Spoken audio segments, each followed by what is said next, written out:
Debate, Uncut and After Show.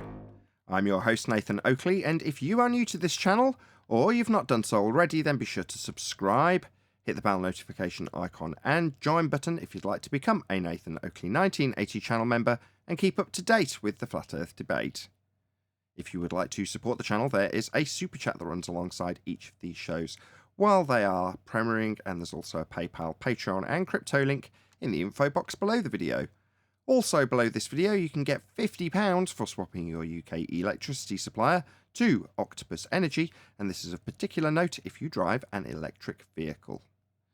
Speaking of Patreons, I'm going to do a quick shout out to all of you who do support me on Patreon. So a massive shout out of thanks and appreciation to Rob H, Ben White, Maximum Gravy, Austin Whitsitt, John Kays, Tommy Swagnett, Michael Kahn, Patrick Gunnels, Banter, Will Brax, Mel B. Styles, Troy Shuker, Bo Snail, Samson, Maris, Harry Blade, Mobile Max 777, Neo the One, Lost Cat FE, Rob W, Open Minded, Reese Pound, Del West Watson, Mike, Muted, Dick Earth Skeptic, Maria Neelands, Unbelievable Productions, Blue Ridge Ranger, The Real Gabster, Liam Nedrick Jr., Abraham Mohammed, Adrian Quintana, Skeptic936, Life is Short, theflatearthchannel.com, Texas Mike, and David Wayne Foster.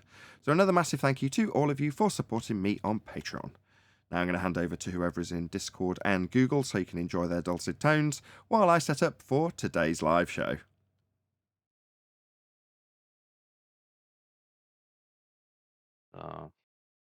My face is out there if anybody's curious. Channel name? Righteous Force. You're making a video, son. Sorry. God's Word. I'll give yourself a proper plug. Well, I did. I'll talk more about it as I put more videos out, and I'll come from time to time and put a plug out. So be here or be sphere for Righteous Force YouTube channel, only available on YouTube. Epic videos, epic stories, only for you if you subscribe today to Righteous Force. Nice. Thank you.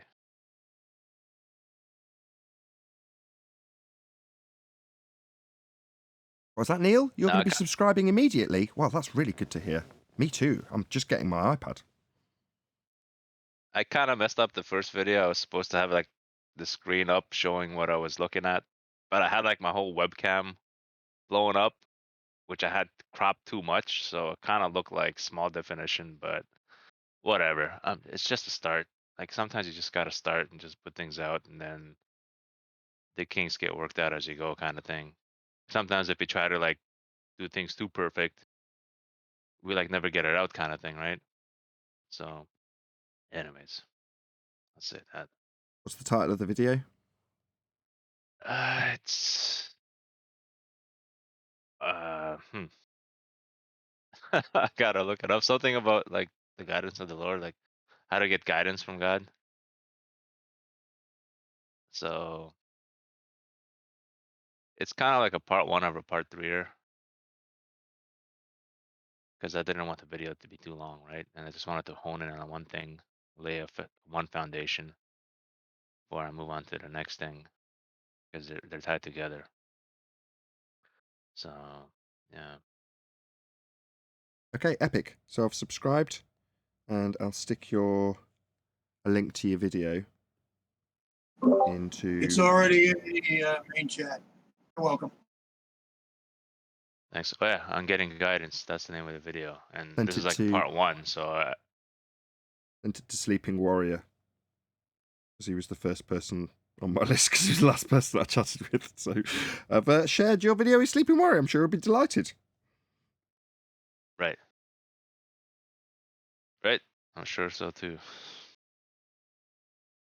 I don't know. I think the thing me and Sleeping Warrior we had like in the past, like really wasn't anything. It was understanding or something. Like I don't have any hard feelings against him, and I don't think he has any against me right now.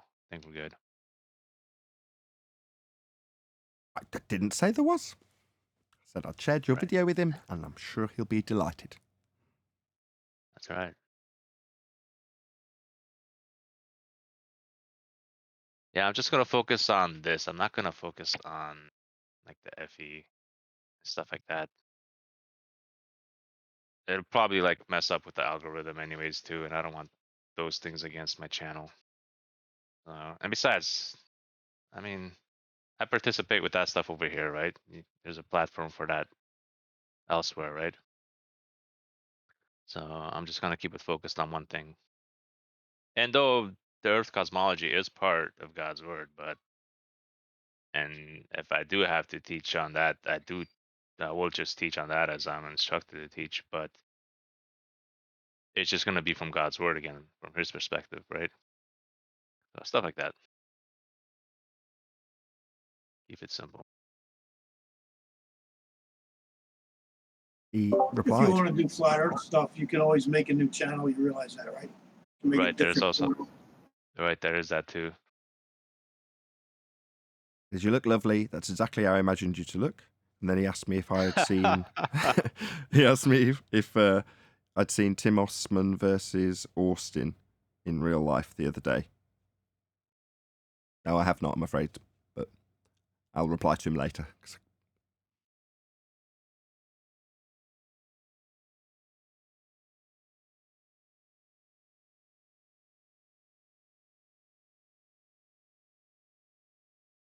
Now he's trying to distract me with pictures of car parts. Stop it, Sleeping Warrior. Stop it. We're sitting yesterday. Buddy. I didn't understand a word of that. Did you see Whitsitt in Colorado? Looked like it was last night. I think he did a live video. Yeah, I think that's what I've just said. No, I haven't. But that's what Sleeping Warrior was asking about. Oh, I didn't hear you. Okay, then. I might have hallucinated it. No, you probably said it. It's crazy because when I walk from one of the rooms I'm working in and I pass the elevator, I lose everything.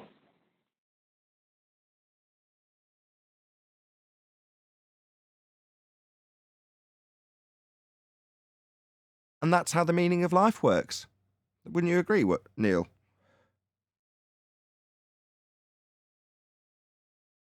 Upside I'm on. I didn't quite. Didn't hear. Be clear to people. What? See, because I'm by the elevator again. Oh, okay. Oh, you missed a really good discussion. Shut up, Nathan. Who are you telling to shut? You shut up.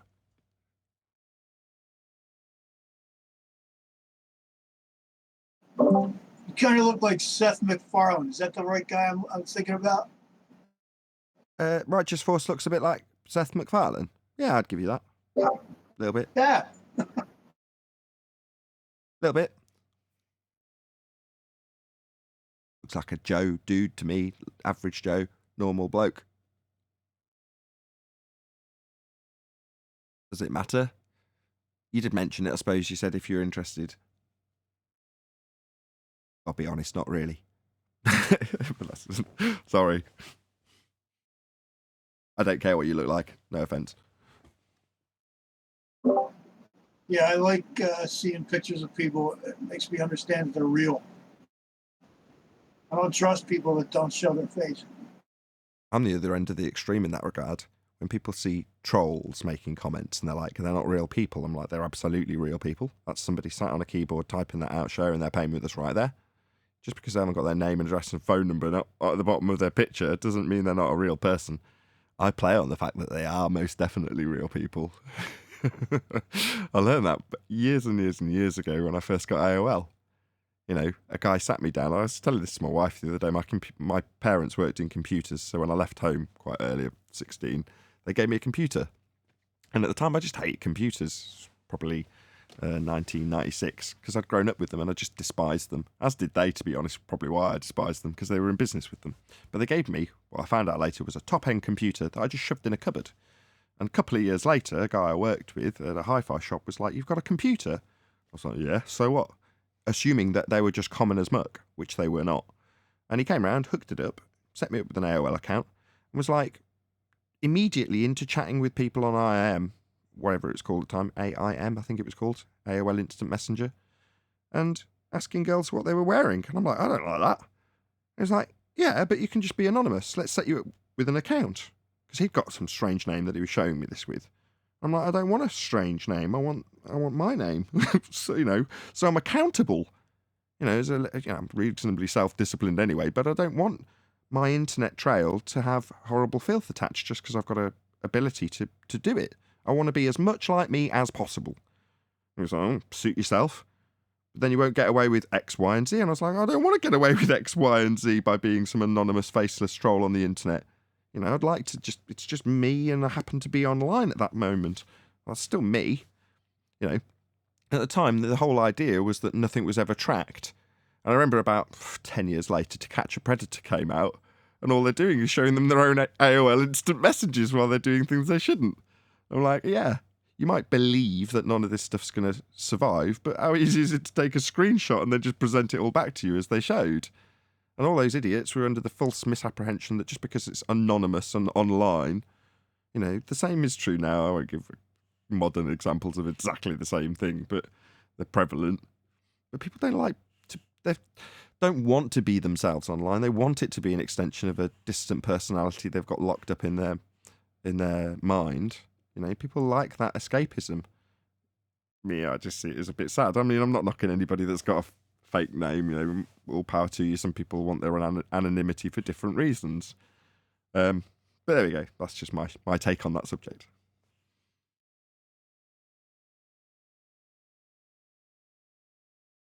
So you were way ahead of everybody, Nathan. Computers and everything, right? I would like to. I only know after the fact, and it's not something I'm ever going to be boasting about. So what?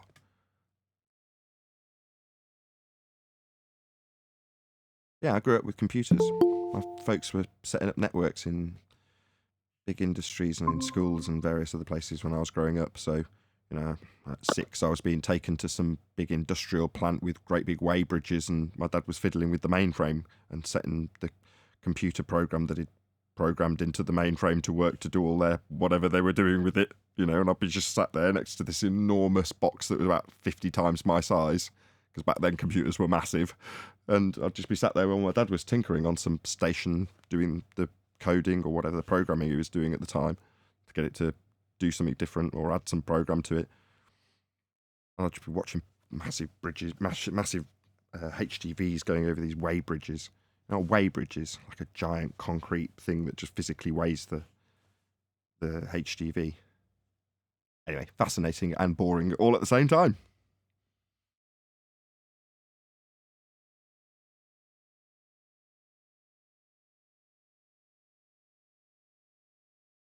What I do find fascinating is the psychology that people think is applicable online. Because mirrored in that psychology is someone like yourself who doesn't see people as being real unless they've got a photo and plenty of credentials to go along with who they say they are. Not now, but back then it would be very easy, and people did just say, oh, Nathan Oakley's just a made-up name. Well, that's me. I'm telling you. But it's easy to just disbelieve that also.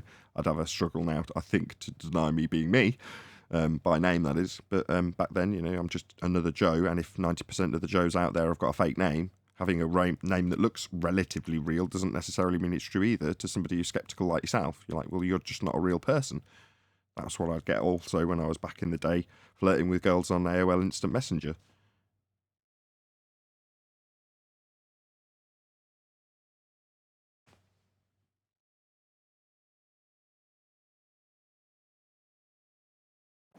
So we now have a comparison in the main chat.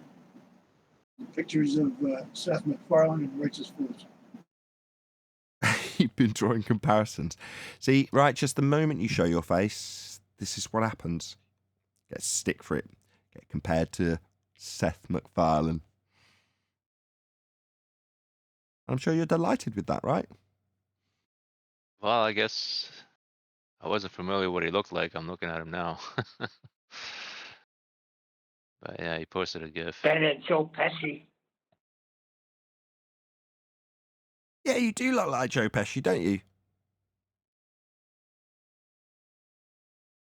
No, you don't really, Neil, but I know what you're saying. Sounds a little like him. You don't look like him. Yeah, he's not the most handsome dude in the world.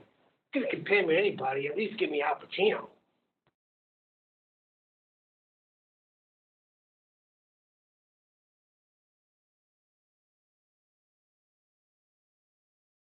Yeah, no one's going to give you that. Yeah, no. Maybe Rocky at the end when he's all bust up and stuff. Would that Yeah, do? that's what they say. You look like Rocky after the fight.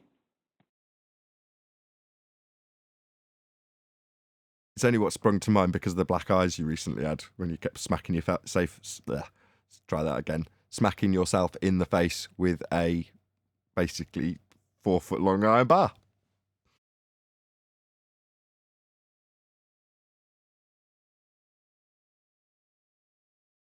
Ah, fun times, happy memories. That's why you're so chatty about it, right, Neil? Anyway, I have 2 of them now, so I get hit with a left and a right.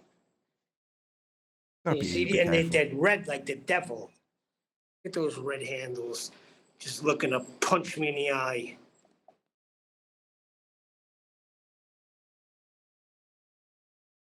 I don't know what to say. I think Peaceful Warrior's got a meme for everything. He's like right on all of this. Ooh, what? He's got What? Rocky in there now. It's a student here, Peaceful Warrior. He's got a meme for everything. Everything you're saying, he's throwing a meme in there for you. Yo, Scarface, don't get hit today.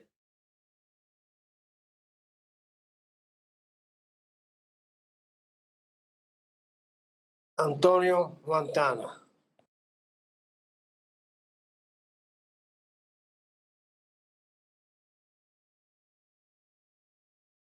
Good morning. Morning. Good to see you. Yep, good to be here. I think my new computer coming in 2 days, they said.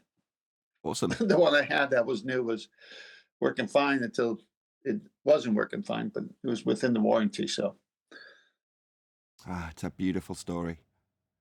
Oh, terrible. Much better than the ones you guys were talking about. Yes, I realise. I'm sorry. If you're watching this and you feel slightly more depressed than you did at the beginning of the stream, that's probably my fault. That was. Hey, it's all because the And upper this- hands we have in the argument. That's just Yeah, the there's nothing beginning to of the talk show. about. Just hang on till the middle and end. It's the warm-up. Just getting everyone excited. Yeah, no one in Discord's listening to these words. None of them are landing. Because they have no arguments. These are the things we talk about now in the morning. Doesn't have to be an argument. Just has to be idle chit-chat to warm you up. You're hearing me, Discord. Didn't it make the? They don't even have that. Didn't the big news hit all the Oh, here we go. feeds? The guy came for 3 Bitcoin, left with nothing. Oh, that kind of news. Yeah. I released the first video in that regard. I didn't know where to begin, so I just watched it again, and then at a point that I thought it was relevant, I just started recording it or screen recording it. And that's got to be one of the best beginnings of a recorded debate ever. I'm here for my 2 Bitcoin. Well, I think it's 3 now. Okay, great. Let's start. Is it 2 or 3? I don't know. It's not my challenge. No, he said 2. Then he said, I think it's 3 now. It's 3 from my understanding. But he came in. I'm just being accurate in how he started it. It's quite important. They're worth like 100 grand or something ludicrous. So 2 or 3 makes a big difference. Well, yeah, it was like $150,000 worth when you go to 3. But I'm just being accurate in the way he came in the show. Well, I'm here for my 2 Bitcoin. And then he says, no, I think it's 3 now, isn't it? I mean, he was just calm and just ready to pick up his coins. And Arrogant bastard. How the arrogance was off the scale, I know. And the thing was, when it went out live, obviously there'd been him in this warm-up similar session. And before the show had even started, he'd been proven beyond all certitude that we're on a flat plane by his own concessions with his straight lines that he's drawing to the horizon and the inability to gain those straight lines from a curved surface. That had already literally been conceded by him before the show even began. You remember the part where he said he had a sextant and and he's used it before, and then you said, well, then how'd you get your straight line, your baseline for triangulation? And then he said, well, haven't you heard about spherical triangles or something to that effect? And I said, well, thanks very much, because the sextant can't measure a curved triangle or something like that. It was hilarious. No, my favorite was build the balloons. If we build a balloon, Yeah, build up my I like how begging he the thought he could. question. He just needs to beg the question, so it doesn't matter if it's building a balloon and then working out how we're going to navigate on it. It's just him assuming a sphere. They try and twist the phraseology in such a way that you won't notice that they've just begged the question. But how long have we been doing this? He doesn't know that, but I like how he thought he could temporarily concede. Did you hear what I said? not quite. Temporarily compete. I got. Temporarily concedes. Yeah, I got that bit. Temporarily conceding was he? Hold on, I'll just temporarily concede that point just to move on. And how do you do that? Concede? Yes, he would say, "I will temporarily concede that for the sake of moving on the argument." It's like, if you temporarily concede that you can't have gas pressure without a container, then your entire argument thereafter is completely benign. yeah, that's what Chocolate kept saying. See, he stumbled into the hippo pond. They don't look rather dangerous. Remember that hippo analogy we had? Oh boy, With the they are hippos. dangerous. With the hippos, yeah, when we were talking about movies or chatting about a new sextant we got in the post. It just seemed like we were wallowing around in some mud going, oh, look how cute those hippos are. It's like a 15-round boxing match, and he'll say, okay, you won the first round. Okay, you won the second round. Okay, and it's just on and on until it's like the 14th round. Okay, you won the 14th round. Can I have one more check? No, but if you're going to use the boxing analogy, he was out on his feet in the first round. He just didn't know it yet. That's what I just said. Okay, all right, you won that first one. Okay, let me back in the ring.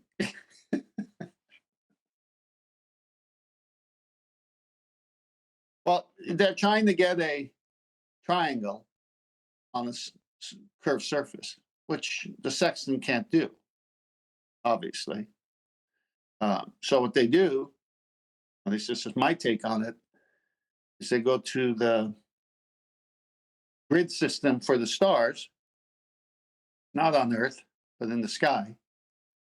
And they pre-assume, as always, the Earth is a sphere, so it's got curvature.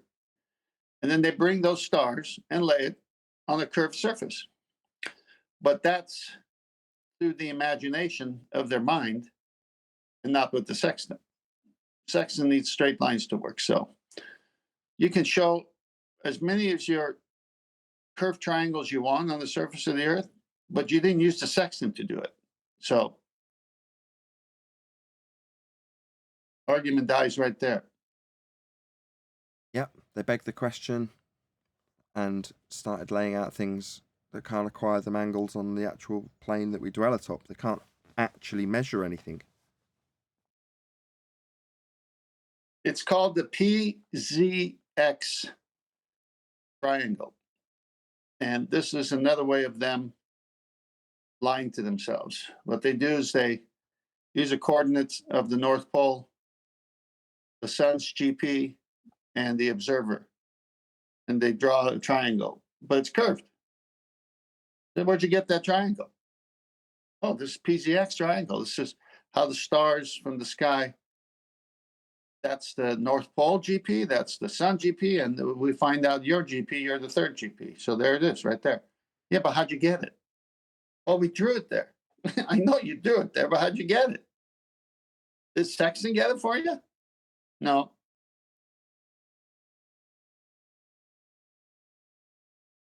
They take what they're actually doing on a flat plane, make up all these stories, all these pictures.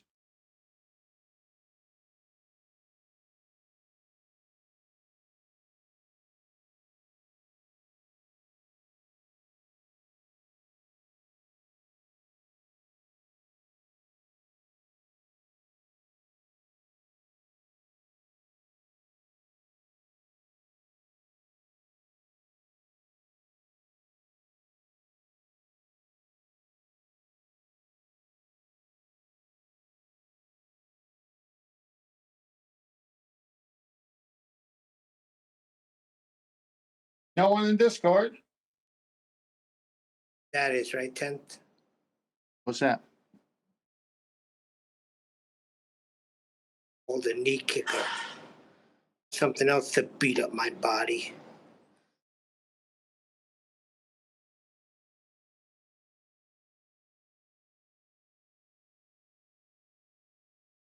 Is Discord actually have no ballers in there at this time? I have no idea the status of anybody in there. I'm sorry. No, I'm asking someone in Discord to respond. They don't come on even if they are there, 10th. Well, I'm trying to get them on. I need to know if they're on there first. Okay. Any ballers come on out to play, yay? Yeah. It's far easier for me if they don't. I mean, the fact that the opportunity is there. Now, other people, by proxy, utilise that gateway. For example, DITRH. But the fact that it is there is all that matters. The opportunity to challenge anything we say at any time during the show is there if they want it. Do I care if they walk through the door? No. I know you two do. Fair enough, more power to you. No, it's not that. You can't corner us in with just that one explanation, Nathan. Can't corner a sandwich. You gotta say, you gotta ask a question. Why do you want them to come in? I don't. I want to give them the opportunity to come if they choose to. Right, but we're talking about Neil and I asking them. So now Okay. it's conversations. Why are you keen for them to come in? See, there you go. That's exactly what I wanted you to do. You Well, just told me it's to very do it. simple. Yeah. I've got to start the show in a minute. You've got 60 seconds, so hello, Yeah, Brian. there is. Yeah, Go, the Ken. reason. Yeah, the Go, Ken, reason. go. Hey, everyone. Hey, Brian. 40 seconds, go. Yeah, the reason I want them to come in is because they're on the show, and so they're part of it, but they're on mute, and it's like, why are you on mute? What kind of person are you that listens to a show that you disagree with, but will never come in? I'd like to, hear from you. What's your psyche? What's your position? Maybe someone's got a new way of arguing it. It just makes for the show.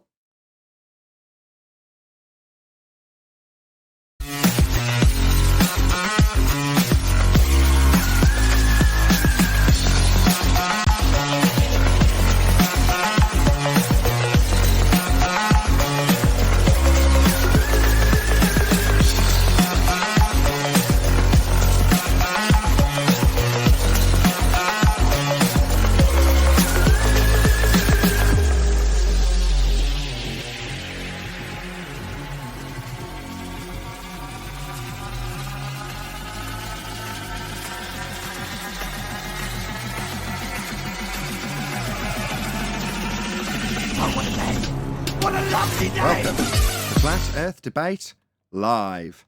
I'm your host, Nathan Oakley, and if you are new to this channel, or you've not done so already, then be sure to subscribe, hit the bell notification icon and join button if you'd like to become a Nathan Oakley 1980 channel member and keep up to date with the Flat Earth Debate.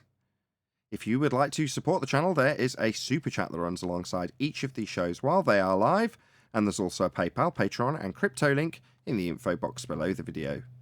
Also below this video, you can get £50 for swapping your UK electricity supplier to Octopus Energy.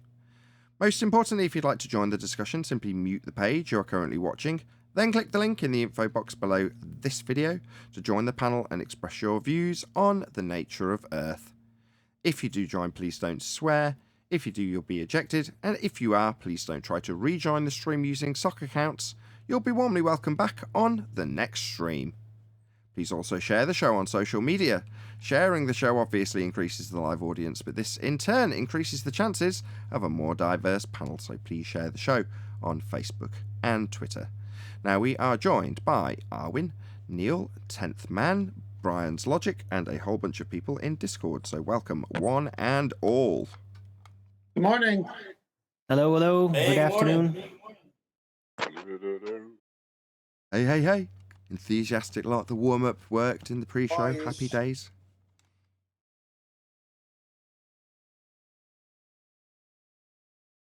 Or maybe it didn't. Maybe everyone still needs a bit of warming up. We'll warm up with housekeeping. Any evidence of a physical geometric sphere-edge horizon, formerly known as the curve of the Earth? Yeah, that's not gonna warm me up though. Okay, fine. Any evidence of a self-perpetuating molten iron core at the centre of a presupposed spherical Earth? How's that for Well, warm? If it would exist, then I guess it would warm me up, but it doesn't, so that doesn't warm me up either. Or maybe But- there's somebody in chat in Discord that has some evidence of any of these housekeeping questions. That goes without Ooh. saying, right? This is a public show. Let's make this absolutely clear. If you want to challenge anything that is stated here, you being the listener, right now I'm talking to you, right? If you want to listen, you can. If you want to join in and participate, you can. If you want to chat and argue from the peanut gallery, you can. You can do all of those things if you want to. Any It's evidence all of- about freedom. I just want to offer the opportunity. We're debunking the greatest deception in mankind's history as far as I am concerned. Now, that is a bold thing to do. Now, I am so confident in my annihilation of the heliocentric model from my own perception that I will stand by it to the tune of anybody being able to challenge it at any time I'm speaking live or recorded that will later be broadcast. So, yeah, you don't agree with me? Yeah, there's a reason I offer a link. That's why. Not many people do that. Well, after grindings like happened on Monday, people do get a little scared. And they just start to make up excuses. Like there was this guy in my chat today who constantly insisted that the Foucault pendulum did have like precession deviation because the Earth spin underneath it. But I pretty much spent 15 minutes trying to explain to him that that he was trying to reverse the burden of proof and make us prove that that didn't happen, while he was the one making the positive claim, and even suggested, like, dude, go on Nathan. You're so passionate about this. Why don't you go on Nathan through Discord? But he declined because you were too rude. Ugh. Depends who you are. Typically, people will listen to any of the cut-out sections and go, God, he's so rude. It's like, yeah, well, that's 3 hours in. If you listen to the start, typically I'm perfectly reasonable with people until you start to challenge what they've just put down, or in most cases, it's not even challenge it. Just restating it back to them will result in them interrupting you constantly, which gets very irritating very quickly. Now, at the point that I rip their arsehole through their own throat, I'm going to be pretty harsh with them, especially if they come like the guy on whatever day it was, Monday, where he's so confident in his ability to prove a sphere that he's just here to collect his money for it. You know, he's later saying, well, this isn't a game or a competition to me, lying through his back teeth, because the only purpose in being here is because he thinks he can win Bitcoin. So these people think it's a game. Oh yeah, I know I'm on a sphere. So much so, I can go to a flat earther and demand money from them based on my knowing how much I'm on a sphere. Yeah, mate, those people, that type of arrogance, they get the most severe tongue lashing. Right, but you don't give it to them right away. I was listening carefully back to the premiere, which was playing last night, by the way, from Monday, and sat through it from the beginning. And it really does stand out that you have a very stable mood growth, because you were extremely patient for like the entire first hour, like really patient. And then just kept on going and going, and then gradually you built it up until in the end when you got really rough on him. But that was after 3 hours. And the build up to that was very linear. So yeah, that's pretty special. It's frustrating to hear somebody assert that they can beg the question of gravity, which in that example is gas going down 9.8 meters per second squared. And he can confidently reassert that after it's been ripped to shreds. I think it was 15 times. Now, I lost count because I was like, is that the 10th time? Is that the 11th time that I actually counted verbally and was recorded or broadcast? But it was more than that, considerably more than that.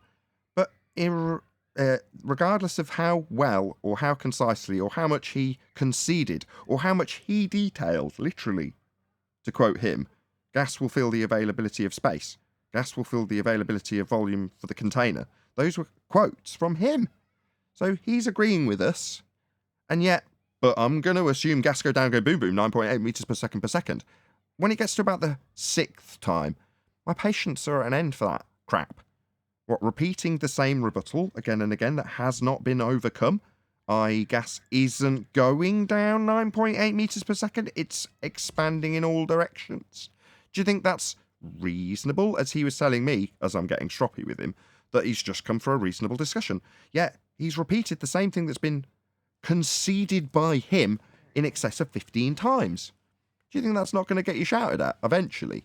Because it's downright irritating to any normal person.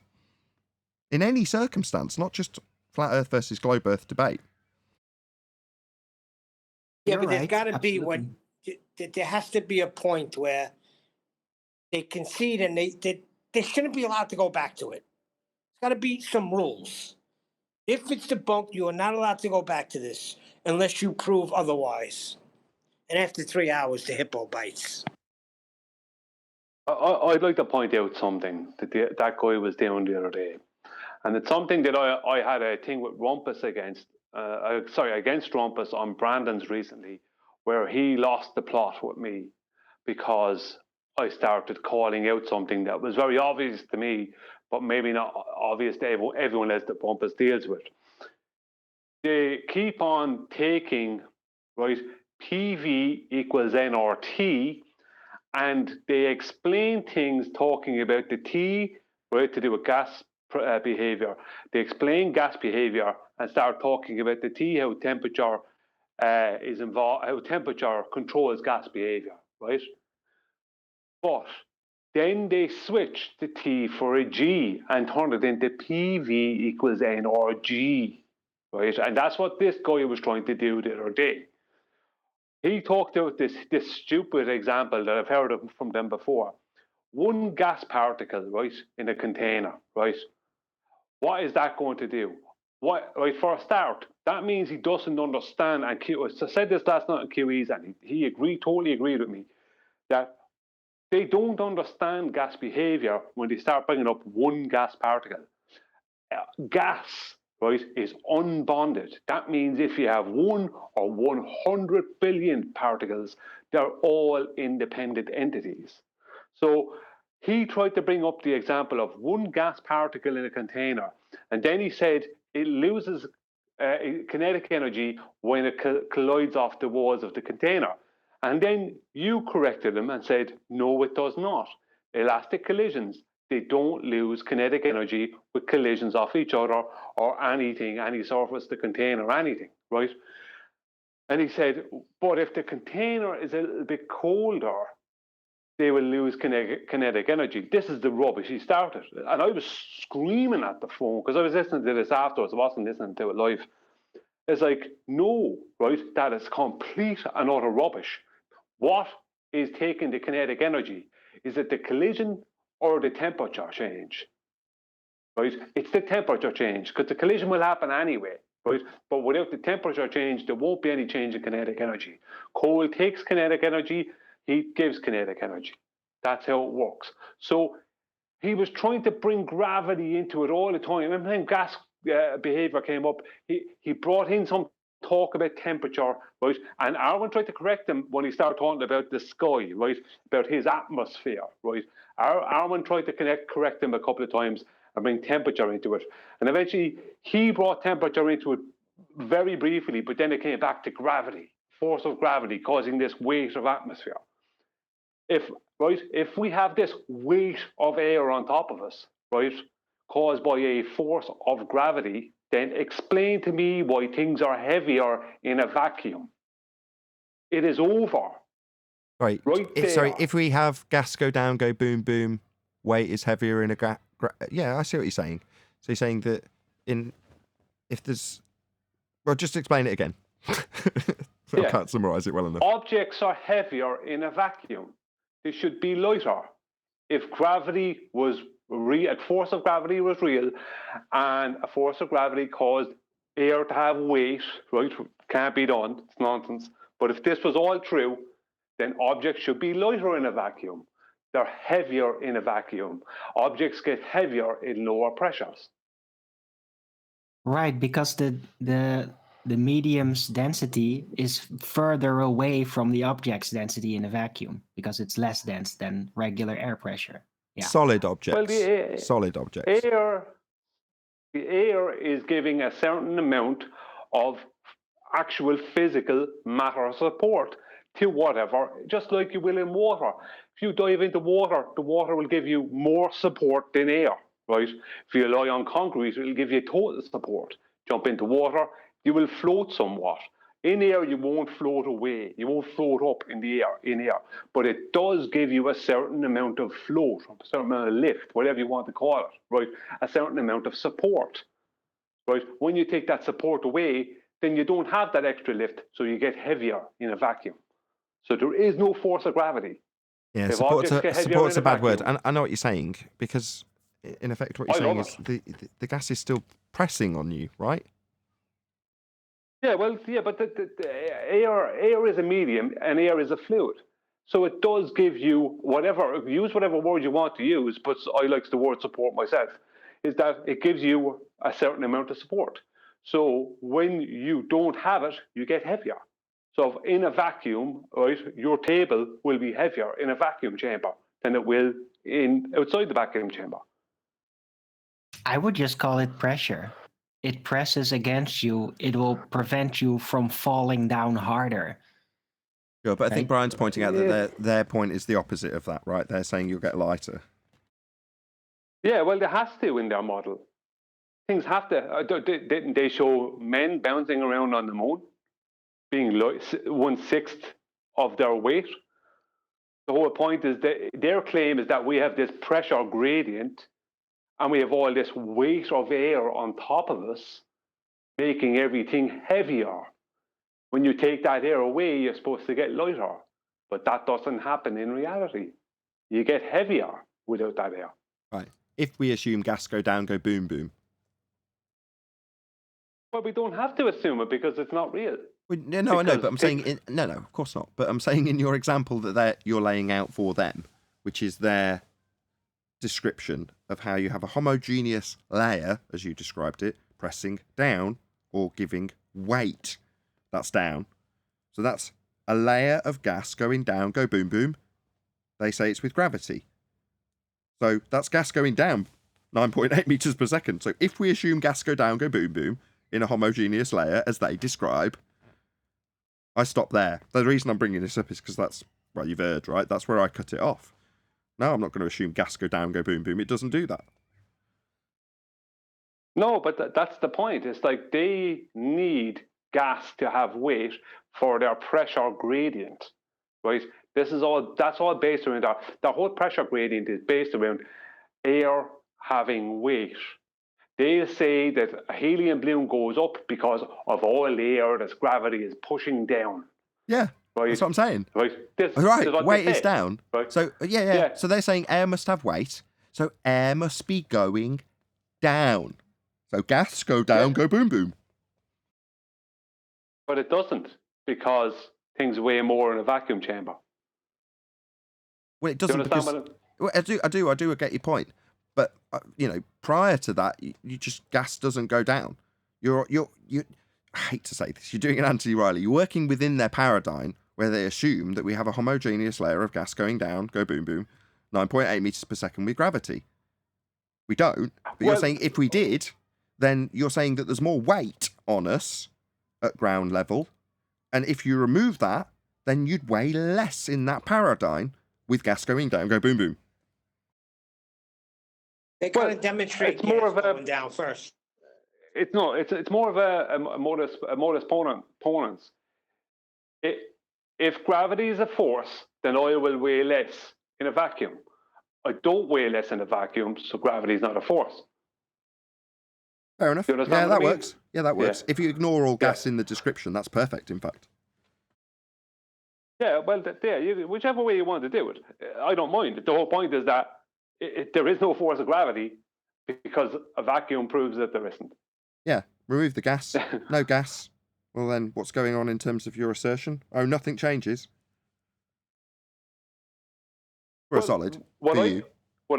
what I dealt with them, because this is on one of my shorts that I brought out, was that I had people telling me, "No, you don't understand. It's buoyancy." So I said, "So you're relinquishing the claim that gravity is causing weight to have air and that there is a pressure gradient?" No, they're not. No, that's incorrect. Buoyancy also assumes gravity. Look it up. So when they say buoyancy... I know that. Just let me tell you. Buoyancy, you've already described. So when you said the gas around the gas that's going up, going down, so you've got helium going up, and they go, no, it goes up because it's displaced by the gas going down, forcing it down, go boom, boom, layer, 9.8 meters per second assumed. Well, that gas has got to be going down around the gas that's going up, right? That's buoyancy. Well, no, because that means the gas is going down, go boom, boom, because they assume gravity in buoyancy. Yes, but the people who were using buoyancy when they were speaking to me, they were talking about buoyancy being not gas going down, but gas having an uplifting effect. So they literally were they weren't talking about buoyancy. They thought they were. But when they tried to bring that into the equation, I just said, so you're relinquishing that gravity causes a pressure gradient. They have nowhere to go with this. They have nothing to go because the reality is things get heavier in low pressures. That's all that matters, really, isn't it? Yeah, I guess. Or that we've got gas pressure in the first place. Any evidence you can have gas pressure in the first place without a container? Pools of helium. Nope. QE played that last night at the beginning of his show, so QE liked that and trimmed it out and played it right at the beginning of his live show. It was hilarious. On that note, if you create a vacuum chamber here on Earth and you introduce a gas particle in it, number one, you've created a container to have a vacuum, or else you couldn't have one. That flies in their face. Number two, what would that single gas particle do in that chamber? That's just vacuum and one gas particle. And then what would happen if you introduce a second one? Do they sit down and take a nap? No, they bounce around inside the chamber, moving at high velocities. Occasionally, So very then- unlikely if there's only two, but occasionally they'll bounce off each other. All right. So take that out to its end, and assume you introduce a lot of it and apply a dynamic system to it where it's cold and heat and everything in between. What would that be? Dynamic system inside a pressurized container? Well, welcome to Flat Earth then. Indeed. But they need us to assume, as he stated, that gas sits on Earth. No, it doesn't. It moves around at high speed, high velocity, all directions, in whatever vector it's travelling, unless it collides with something. If it doesn't collide with something, it just carries on in that direction. And that's Well, the then end we're of their back to- argument and position that they've got a sky vacuum. The space that they think is above their head isn't real when it's described as being 10 to the minus 17 torr vacuum for travel through. There's no space. There's no outer space. There's no trips to Mars. There's no trips to the moon, because the journey takes place in a second law of thermodynamics violation. If the sky was a vacuum, the gas we breathe would fill the space. Shout out to What Bobby. about the rebellious? What about the rebellious gas particles that just decided to go and squat in their region? Like, no, we're staying here, not paying rent. We're just gonna stay here. What were they Can't rebelling get against? past Rebellious? What are they rebelling against, Darwin? Natural law? Yeah, yeah. What law? The laws that describe things that occur always, you mean? Well, they should be. Unless the gas particles become sentient and rebel against natural law. Yes, indeed. Shout out to Bobby Zines, who says, think how the entertainment industry would change as everyone donated to their favourite YouTubers rather than pay for Netflix and Amazon. Keep it up, guys. If people want to pay for Amazon, that's their bag. But I really appreciate your support, Bobby Zines. Thank you very much indeed to you. I have a question. It might be dumb. I doubt it'll be dumb, Eric. Go ahead. How much pressure? Okay, I'm trying to think about how much pressure would a gas particle need in the opposite direction in order for it to bounce backwards? Because if you have one gas particle and it's traveling in a direction and it collides with something, why doesn't it go through it? Like how much pressure on that side would it need to go back the other way? Could it go through whatever it's hitting? I don't know if you're understanding what I'm saying. That's irrelevant. So the pressure is quantified by sort of how many in how much space. Boyle's law, if you will. But when it collides with something, or even with another gas particle inside, I can't answer the question in terms of why it won't smash straight through it. That bit I can't answer. I don't know the answer to that. But in terms of the amount of pressure, well, that's just the quantity in a given area. So each of the individual particles just hits another particle or the walls at a certain regularity, depending on how many are in there. And that's how you qualify the quote-unquote pressure. So how much pressure does each particle? Well, that can be affected by if you change the temperature, for example. So if you heat it up, it'll move faster. Therefore, because it's moving faster, it's going to collide more often with the walls of the container and therefore increase the pressure. But how much to do that? Well, it would do it at all stages of being a gas. If there's something to collide with, it just collides with it and changes its vector. The reason I'm thinking about that is because they move at high speeds, right? Like they're really, really fast and they're a tiny particle. So like I'm just thinking about if your container was a piece of paper, it can bounce off that side of the piece of paper, but I'm thinking like how small can the thing get that it's pressurizing off of, to where now the gas particle's speed is faster than the pressure that it can receive from whatever. Sure, but now you're asking about like it sounds like your question's more about tensile strength of a solid than it is about the gas. Because if you had a paper balloon and it was theoretically sealed, so you could pump more pressure into it, eventually the number of collisions with the walls, which in that case are paper, would exceed the tensile strength of the paper, and the gas would escape, burst through, whatever. Like when you bang a paper bag, it'll go bang, and at some point whatever the weak spot in the paper bag will let go, and the increased pressure then comes out and equalizes, hence the bang. But describing it as how much pressure is required to do that. Well, it doesn't really work that way. You're applying Boyle's law and decreasing the size of the container to increase the pressure to then overcome the tensile strength of the bag. Hope that helps. Or are you trying to ask, when they're colliding, will they go back down as well as other directions? Yeah. Is that what you're trying to ask? If that's what you're asking, yes. They collide with a container and they'll go back down in the opposite direction. No worries. Actually, it just blows my mind that somehow it's got perpetual motion when they say things aren't supposed to have perpetual motion. So my mind is thinking like, if it has perpetual motion, it can keep moving forever and ever. Like if it hits something, I don't know. I feel like you could harness it, and you could harness gas and make a perpetual motion machine, because whatever the pressure, so the gas particle is going super fast. It can hit something, but if that thing that it hits is light enough, it should be able to spin it, right? Or push it out of the way. And no, I get where you're going. I get where you're going. Other than the moment you try and utilize it, there's going to be a net energy loss, and the perpetual aspect of it is lost. But I understand what you're saying. You're saying, well, given all things being equal, the gas would just continue being gas, and by its nature, it's moving around at high speed. and having elastic collisions. So therefore, it's just going to keep bouncing around. Isn't that just perpetual energy? Well, you could look at it in that way, but you're looking at it in the way of how can I harness it? It's called wind turbines. No, they're not utilizing. No. What's being described is not a utilization of the dynamic system that we're being presented with in our contained, beautiful flat plane that we dwell atop. He's asking, in equilibrium, let's go back to the Fundy example. One gas particle is just released into a container. Everything's kept the same. It'll just bounce around indefinitely. And he's saying, well, that's perpetual energy. It's never stopping. No, it's not. It's just bouncing around in equilibrium quite happily with elastic collisions. So he's saying, wow, that's pretty cool.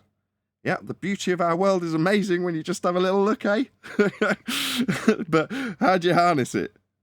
That's what he's really asking. Well, then the way the wind turbines harnesses, they got a generator.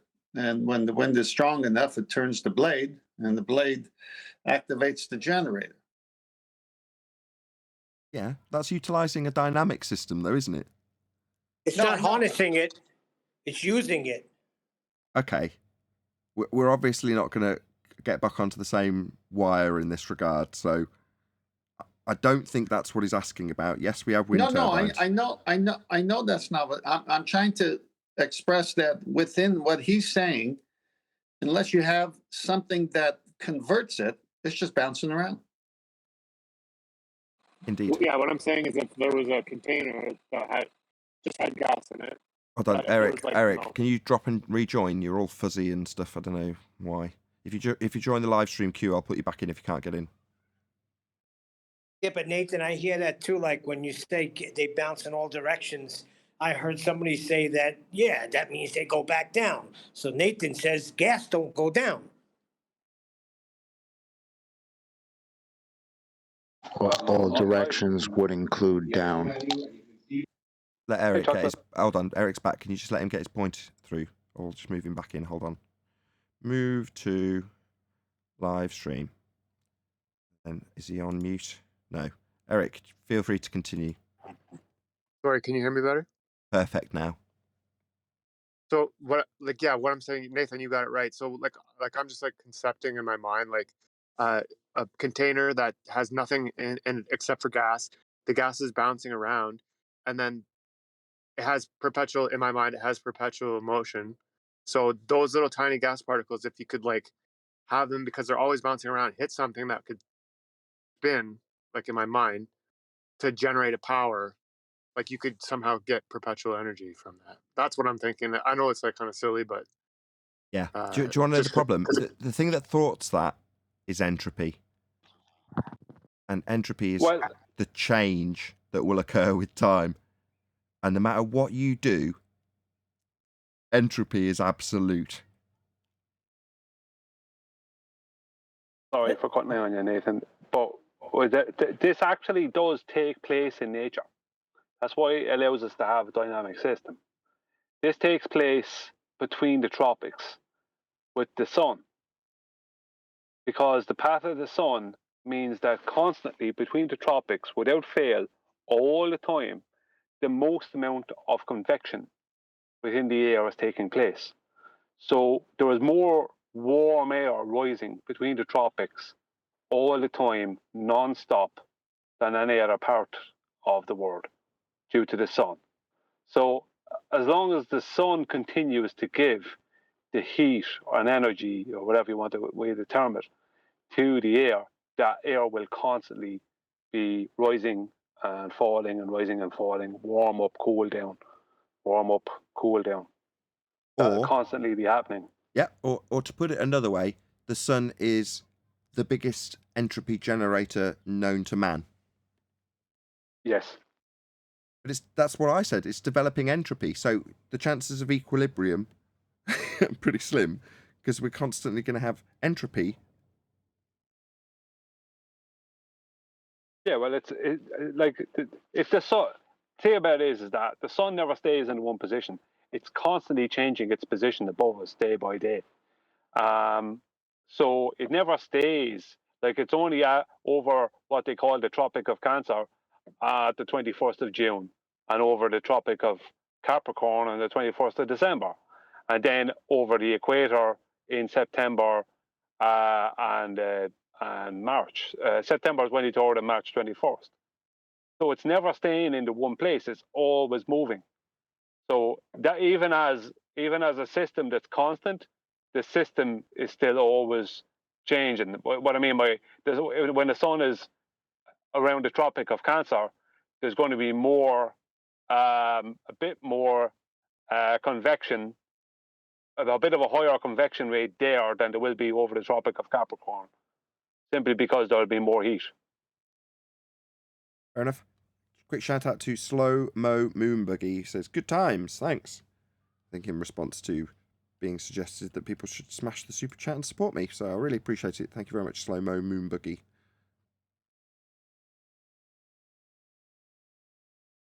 As we're talking about the sun, any evidence of the distance to the sun? Nope.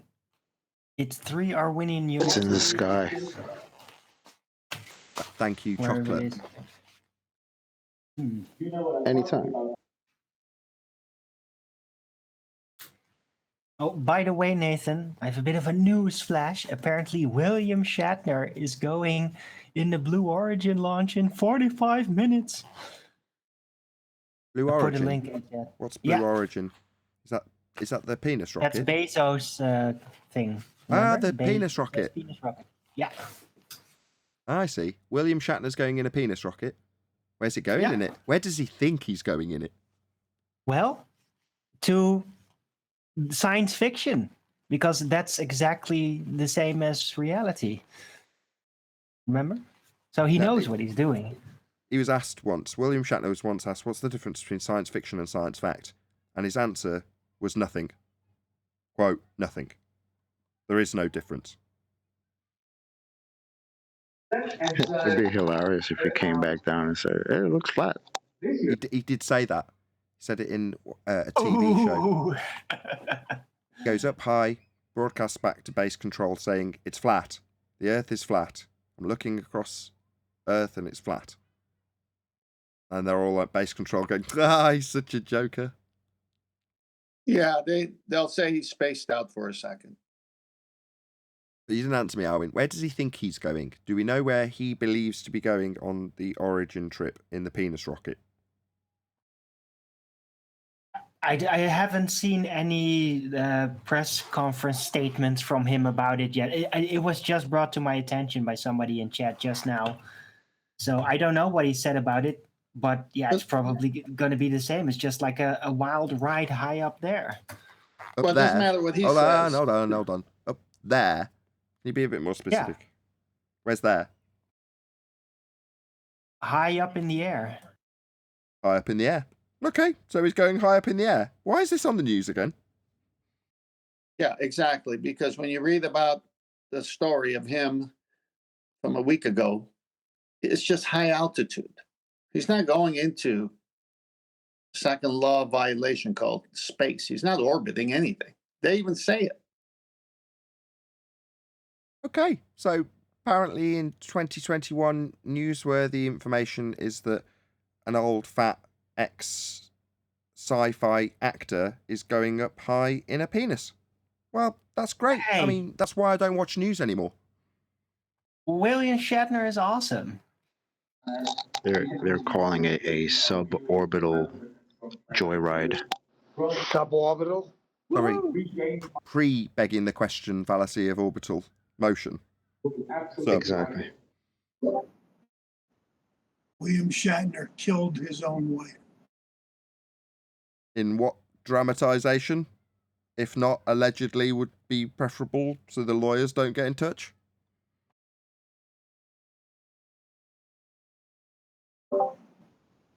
Look it up. Allegedly.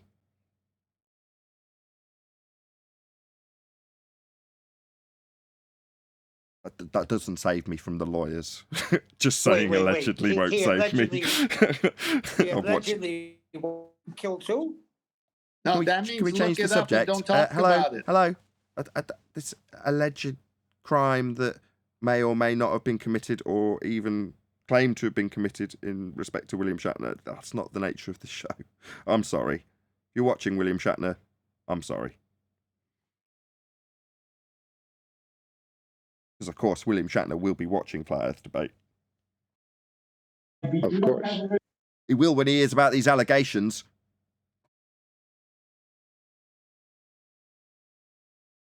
So moving on. He's not going to a second law of thermodynamics violation. Sky Vacuum, thank you very much indeed, 10th man. Correct. It violates natural law. Well, every one of these, that was it, this would be the third within like a month and a half now of people. First it was Branson, then it was some billionaires, and then now it's William Shatner. So it's like you read the stories that lead up to the actual event, and they say what Chocolate said. It's suborbital, and they're just high up. They're not in space. Yeah, they can't be. I mean, obviously the private enterprises that are putting these on are tentative, shall we say, about lying about where they're going. Because they could just lie. Yeah, we're going to space. Why not? Well, who's looking at the altimeter from the passenger seats in the back? Nobody. Look at the picture you got up right now with Superman over a globe. This is what they do. They use photographic picturing, illustrations. Someone's going up high in the sky in the rocket. And of course, they'll use pictures and all the embedded psychology over the years that once you go up there, you see curvature, which you don't, according to Neil deGrasse Tyson. And then it just, so there you go. He actually went to space for the first time, and it's not on a Hollywood studio. No. Read the article. All you got to do is show a picture to this dumbed down society of ours. Yeah, what are you going to do?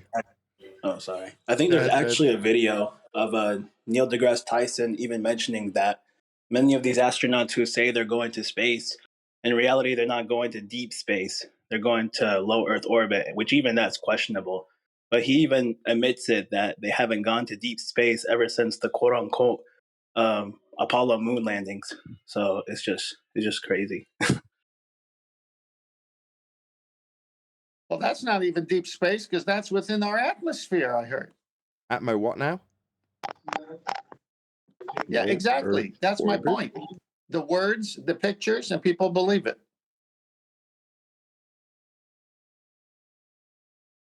So, no evidence that you can have gas pressure without a container then? 2 containers. Right, let's move it on. Any evidence of axial rotation of the Earth-based variety? You're going to need all for that. Well, if there was, Baumgartner would have landed in the Pacific Ocean. Yeah, we would have observed him drifting from our vantage point on a turning Earth, because that's what Coriolis deflection is. Us observing something that leaves the turning reference frame drift at 15 degrees an hour, according to the claim that the globe is spinning with a Coriolis deflection to observe. We don't observe Coriolis deflection. Nothing is drifting away from us on the ground as we turn beneath it. Therefore, Earth isn't spinning. Shout out to James Richards. The sky is certainly not a vacuum. However, as a flat earther, I do believe they're holding truth in unrighteousness as to what is truly going on. Maybe. But just now I know they're liars, I don't want to appeal to them. I don't want to ask them for fear of their response just being another lie. So they might. But once you ascertain that somebody's lying to you on a grand scale, do you continue to appeal to the same people because you suspect they might know the truth? I would say not. I'd say you're far better off just disconnecting from those people because they'll just lie to you again. Once bitten, twice shy. Can we go back to Felix Baumgartner for a minute? And can I point out the psychology that's used on the average consumer of this news? Feel free. When that happened, called the friend who was fighting Flat Earth, and he brought it up, actually. And he said, look, I watched that Felix Baumgartner, and it shows the curvature of the Earth. And I said, well, that's nice. What you saw was the effects of a lens of a camera. But I've got a bigger question for you than the Hollywood techniques they use to show Earth is curving when it's not. And he goes, what's that? And I said, how long did it take him to get up there? And then what was the total time from liftoff to actually landing on the ground? The Earth is turning, right? In your model? Yeah. Well, then why did he land east when he should have been somewhere in the Pacific Ocean? Did the Earth stop turning? You're so worried about your fisheye lens globe that you forgot that the Earth should have turned under him. Also, the horizon is not Earth curve. We've debunked it. Black Swan. If the Earth was a sphere with a radius of 3959 miles, then every distance to horizon, that would be the geometric Earth curve edge he thinks is curving in this fisheye lens, could be no more than 1.2 times the square root of the observer's height in feet, and the Black Swan shows it's beyond that physical geometric limitation laid down by a claim of a sphere radius 3959. The horizon is not Earth curve.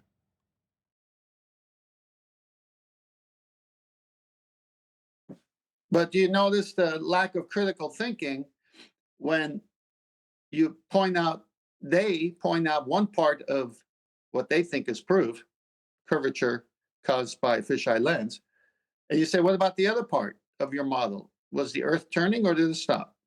No, it's turning. Well, then where should he have landed? You're asking too much, man. You want them to make two arguments at the same time? Come on. Is that too much chocolate for them? Yes. That's quite derogatory. So I mean, do you believe that? Do you believe that, Chocolate? In all sincerity, do you think that they're inferior in their cognitive faculties? Some of them, yeah. Some of them, I think, willingly. Because in order to ignore one thing and then just try to concentrate on another, I mean, what Tim said should have automatically told the guy that he's wrong. But he's like, nope, it's good. Everything works out, checks out. Fair enough. Hey, ballers, Chocolate's calling you thick. How about it?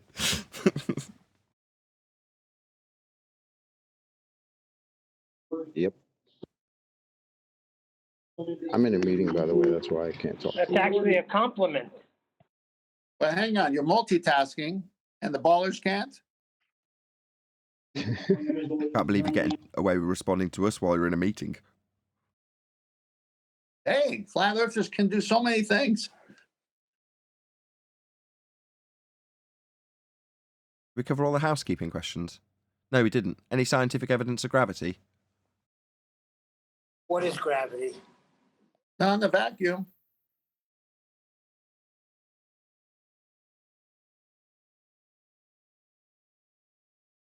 No gas go down, go boom, boom, 9.8 meters per second. It was a heavy subject at one time. It was multi-layered. Oh, yeah, that's just where the cognitive dissonance starts for people who fight it. They know reality. They know what they observe and repeat each day. And then when they apply it to their model, there's a big disconnect.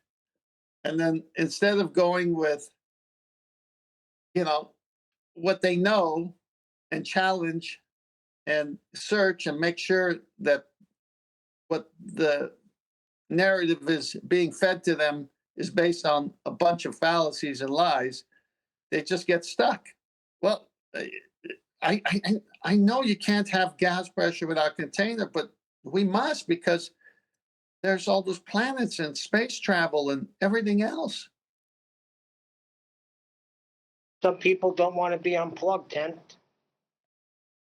Yeah, that's a good way of looking at it. About any single viable hypothesis from any of the fields of astronomy, cosmology, or astrophysics?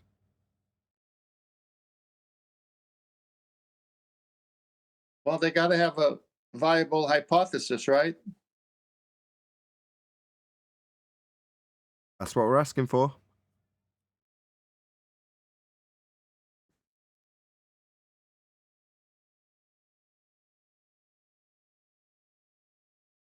Shocking, isn't it?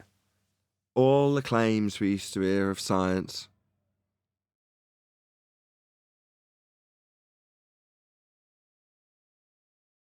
Well, that concludes the housekeeping.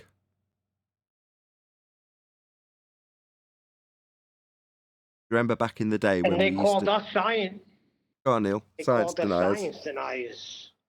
Yep. Yeah, project your weakest argument onto your opponent. Oi, flat earther, you think boats fall over an edge? Ha ha ha. I reify the horizon into an edge and I have my boats falling over that. So take that.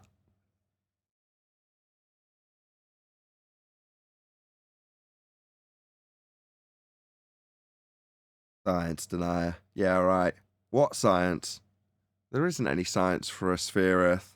It's a non-existent claim. There isn't any. We've been asking for a good 2 years.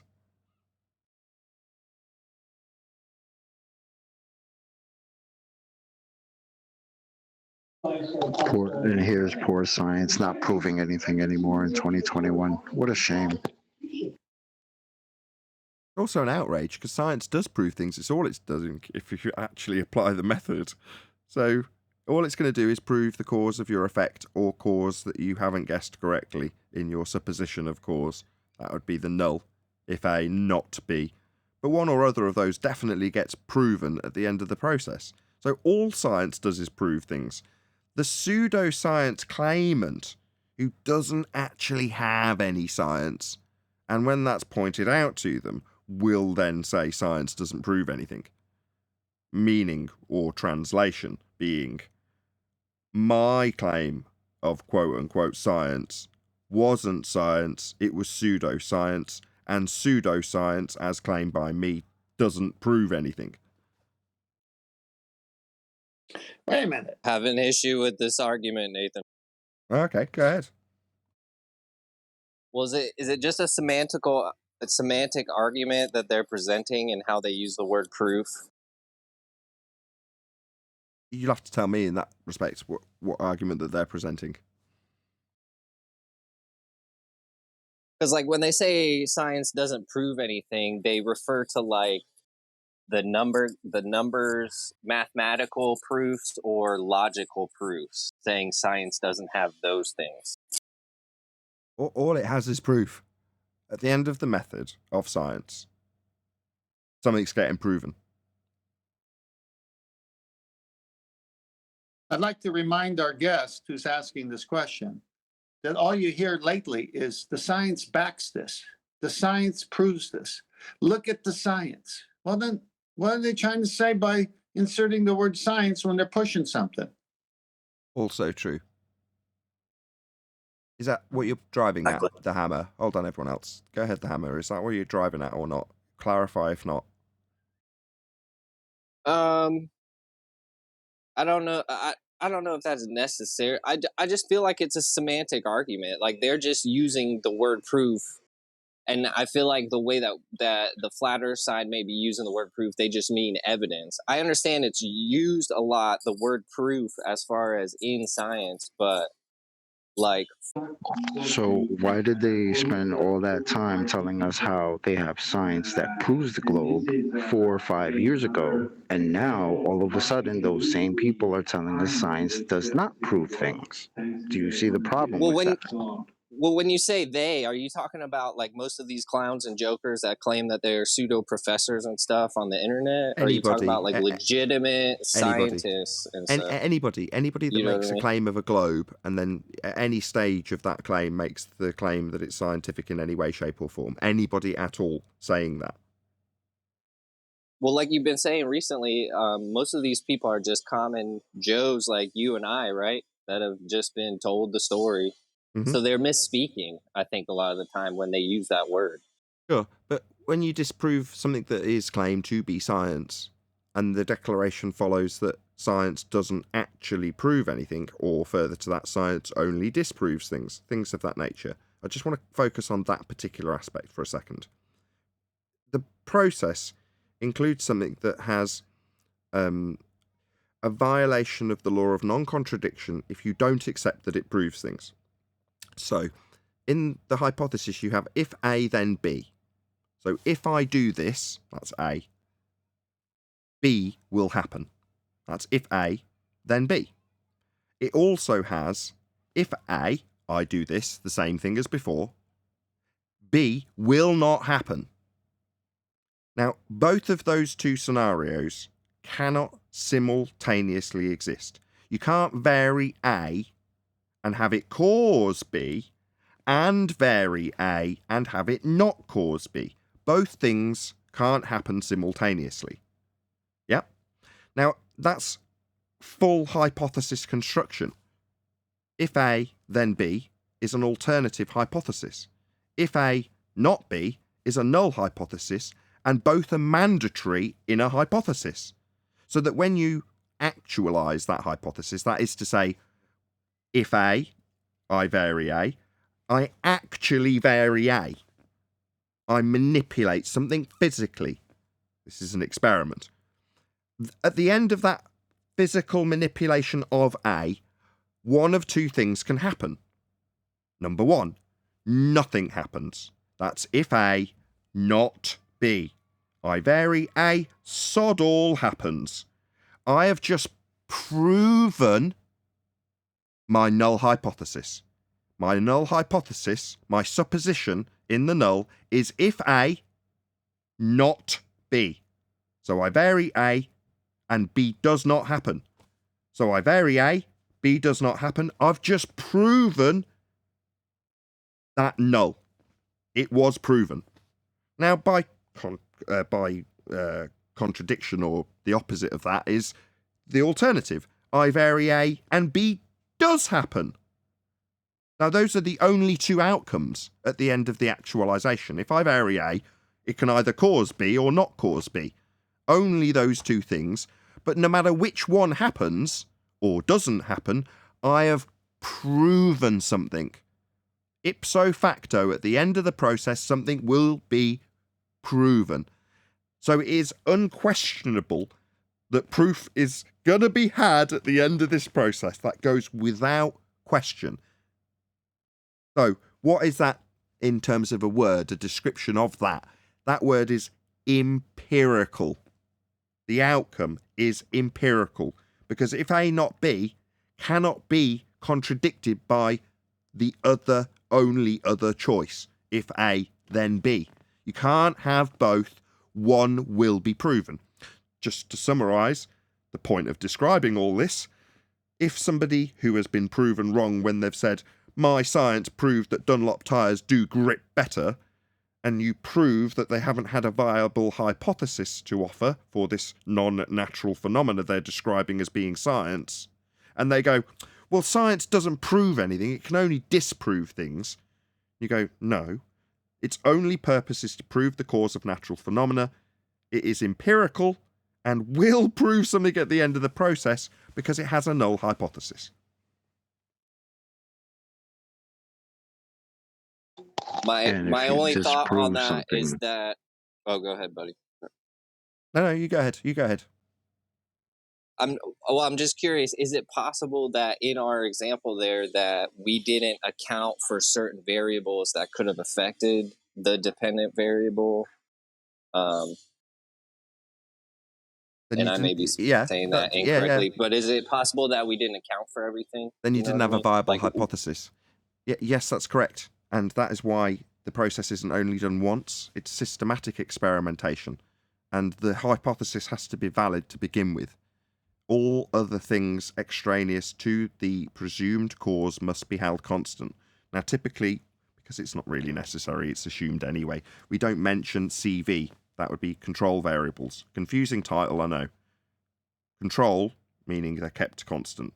That's all you need to know. Variables, because they could be varied, but they're being held constant so as to not affect the outcome. Now, if you've got stuff that is being varied while you're varying your independent variable, then guess what? The independent variable isn't independent then.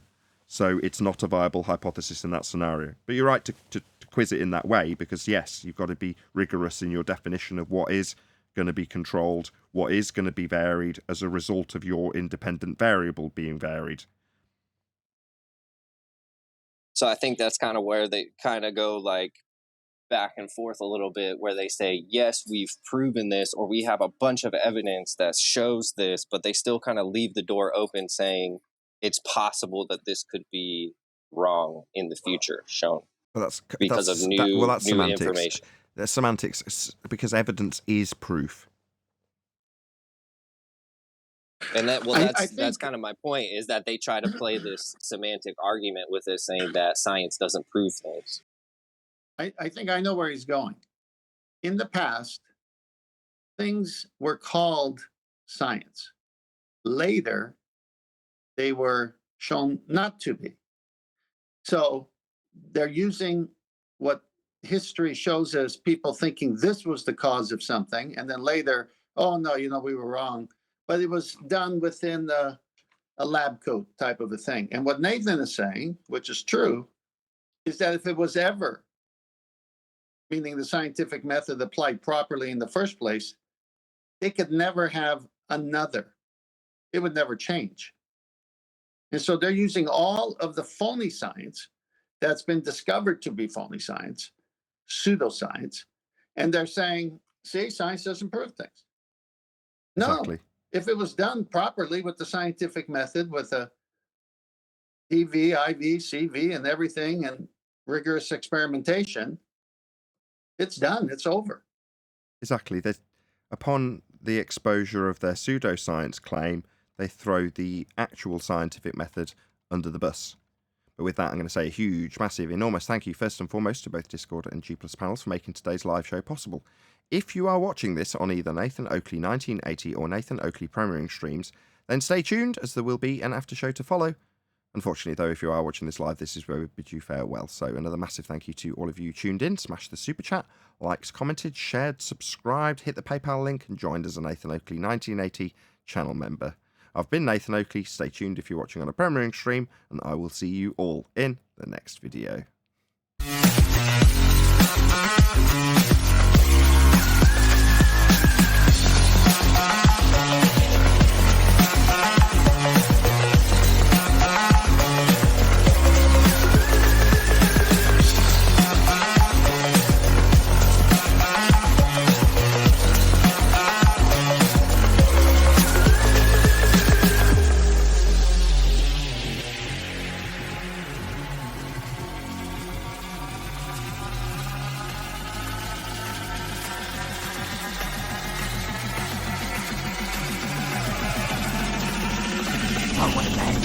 What a lovely day!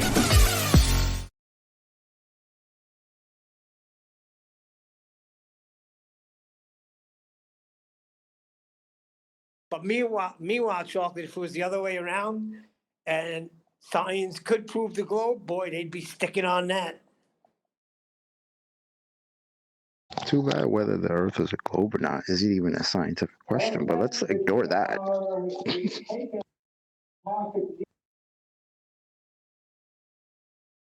Good Yeah, point. don't It's say very that. similar Don't say that. to heliocentrism versus geocentrism. Before, they were saying that there's scientific proof for the heliocentric model. Now you're hearing individuals like Stephen Hawkins and Lawrence Krauss saying that it's no more than a philosophical view. It's neither here or there. There's no scientific proof for either. If one wants to choose to follow the geocentric view or the heliocentric view, it's more of a philosophical outlook. So I think that's what's going to happen eventually with flat Earth versus ball Earth. They're going to later on, because the proofs are so overburdening for them. Later on, you might hear them even saying that, at the end of the day, it's a philosophical viewpoint. Well, we've been saying it all along. We've been showing you. Like my man Vsauce says, it is a three-dimensional spheroid. However, I don't know that, and it has not been proven. Science doesn't prove anything. End quote. So please ignore my entire channel full of science. What a joke. Glad you said that after end quote. He definitely didn't say that bit. But yeah, please ignore my entire channel because, every time I've claimed it's a sphere, I don't know that. Why did you say it then? Exactly.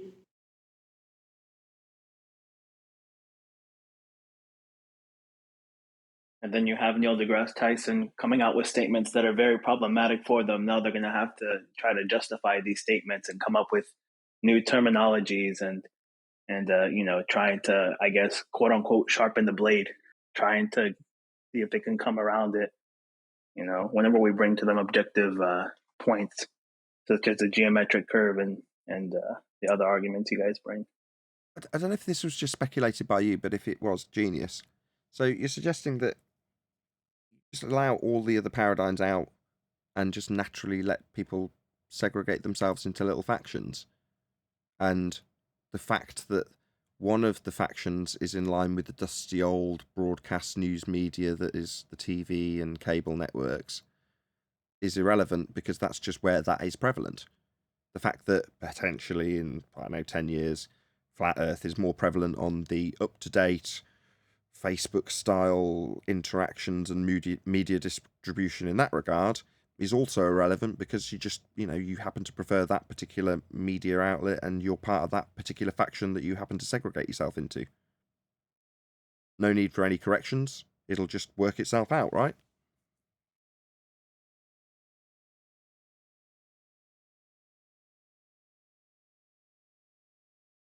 Or maybe I just postulated that having had the spark of imagination based on something you said. No credits being taken. Copyright Nathan Oakley 1980 if that actually becomes a thing.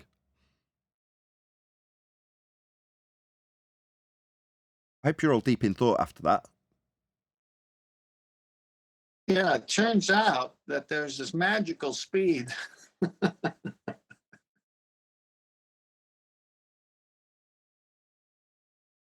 You're still watching the Discovery Channel would be the response in 10 years' time.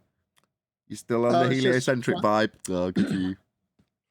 It's just funny that when someone mentions Neil deGrasse Tyson, you also have those other points of view from Neil deGrasse Tyson. Now, you know how you can change denomination, you can change your religious faith, but it's often more difficult than you might first imagine to do so, right? Yes, you can do it through marriage and various other things, but it's not a common thing, right? People don't tend to go, you know what? I was a Christian, but now I'm going to become a Rastafarian. That's not that common. Obviously, there are examples of it happening, but it's not very common. But you can imagine in that scenario, discussing the whys and wherefores of the benefits of that particular religious faith over what you currently believe in. And then you just decide that you're going to have a little change. You can imagine when it's a bit more normalised, in other words, the ridicule level drops down and the people who are stressed about it on the globe side, anti-flat earthers, let's be honest, have given themselves all heart attacks and strokes and stuff. What's left is the rational people that go, yeah, you know what, it doesn't really affect me that badly cognitively or in literal terms in my day-to-day life to accept that the world is obviously observably flat. Therefore, there are certain distribution networks of information that I really probably shouldn't be paying attention to anymore because they really, really are lying on a big scale. So I'll just ignore them and my life will be better for it. But other than that, which won't come in a flash, I can just get on with whatever I was doing and it doesn't really affect me very much. I just know who to not listen to when they spin their never-ending lies.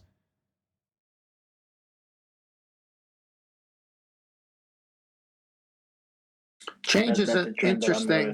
I'm sorry. Was it Discord? Go on 10th. I don't know who to say go ahead to on the other side. No, the Discord go before me. Go ahead, whoever that was. No. Go ahead, Ted. I was going to make a point affirming what Nathan said. Okay, go ahead, 10th. And then Truth Yeah, Seeker. change is very interesting. Associating with something and then you change, that's common. actually knowing what you believe and change, that's very, very, very unlikely. Because right now on this panel, as well as in the audience, there's people who know through the housekeeping questions and the debates exactly what the score is when the ballers don't come here to defend their model. There's no changing any of us to a globe Earth. Yeah, but I'm trying to paint a scenario of, maybe women sat around in a hairdressers flicking through magazines, with the can things on their head. So they're sort of trapped there, just talking to each other. And one of them picks up, "What guru?" I'm like, "Oh, Brenda, should we have a look at What Guru?" "Oh, yeah, let's have a little look." "Oh, Tyson's looking great, isn't he? Look at him in his waistcoat." "Oh, look at Dubay. He's a lot more popular." "Oh, I do fancy him as a guru." "Who else we got in here?" "Oh, we got David Icke. I didn't know he was still around. Should we follow David Icke?" "Oh, he's basically heliocentric, Brenda." "Oh, yeah, he is, isn't he?" "Okay, who else is there in here?" "Oh, we've got Bob Nodell. We've got Nathan Oakley. Which guru should we follow?" None of them. You follow the truth. How about your senses first? Right, somebody kick out 10th man. Right, subscribe today to Nathan Oakley 1980. No, I don't. For that scenario, for Fascal's sake, I'll put myself into the fray so I'm not offending anybody. I don't consider myself a guru, and I don't necessarily think Eric Dubay thinks he's a guru either. Let me say that with a straight face. I'll just say that once. Let me save you, Nathan. Why am I on the show? Because when it comes to the nature of our reality, you speak the truth.